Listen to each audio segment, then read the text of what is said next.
Usa ka charity foundation sa usa ka simbahan sa Davao City midonar og libuan ka mga personal protective equipment o PPE ngadto sa Davao City LGU. Formal nga gitunol sa Latter-day Saints Charity ang ilang gidonar nga mga PPE ngadto sa City Health Office ni adtong Sabado.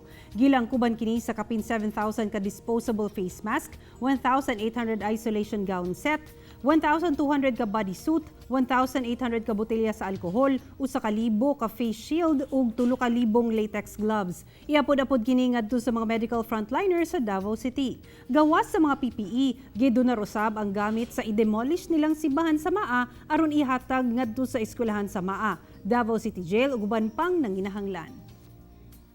In behalf of the City Health Office and the City Government of Davao, we would like to express our deepest gratitude to the Church of Jesus Christ and Latter-day Saints Philippines for the donation to the City Government of Davao. The Savior would expect us, as members of the Church of Jesus Christ of Latter-day Saints, to do exactly that we will bring ourselves closer and serve sons and daughters of God. Salamat kayo sa the Church of Jesus Christ of Latter-day Saints sa inyong mga hinabang.